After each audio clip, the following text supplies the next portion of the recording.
ধামরাই উপজেলা প্রশাসনের আয়োজনে উৎসবমুখর পরিবেশে বর্ষবরণ উদযাপিত হয়েছে। সোমবার সকালে উপজেলা চত্বর থেকে শুরু হওয়া আনন্দ শোভাযাত্রার মধ্য দিয়ে বাংলা নববর্ষের আনুষ্ঠানিকতা শুরু হয়। নববর্ষের ঐক্যতান, ফ্যাসিবাদের অবসান এই প্রতিপাদ্যকে সামনে রেখে আয়োজিত আনন্দ শোভাযাত্রাটি পৌরসভার বিভিন্ন সড়ক প্রদক্ষিণ করে আবার উপজেলা চত্বরে এসে শেষ হয়।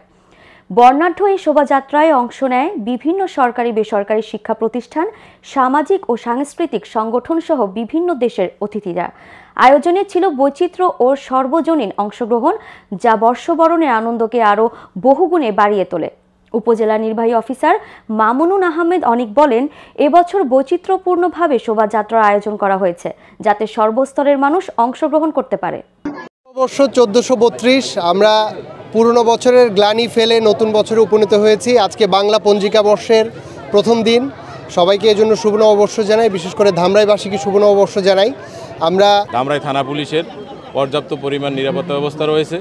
এক্ষেত্রে আমরা আজকের এই অনুষ্ঠানকে ঘিরে কোথাও কোনো বিশৃঙ্খলা বা কোনো সমস্যা আমরা এখন পর্যন্ত দেখিনি এবং পরিলক্ষিত হয়নি, এবং যাতে এই অনুষ্ঠানটি সুষ্ঠুভাবে সম্পন্ন হয় সেজন্য যে সমৃদ্ধ যে ঐতিহ্য রয়েছে সেই ঐতিহ্যের বিভিন্ন প্রতীকগুলো এখানে প্রদর্শন করা হচ্ছে। আমাদের শিশুরা আমাদের নিজস্ব যে বর্ষ সেটার সাথে পরিচিত হচ্ছে। নববর্ষকে কেন্দ্র করে ধামরাইতে যে আয়োজন করা হয়েছে উপজেলা প্রশাসন কর্তৃক, আমরা সেখান থেকে নির্দেশনা এবং দায়িত্ব পেয়েছি।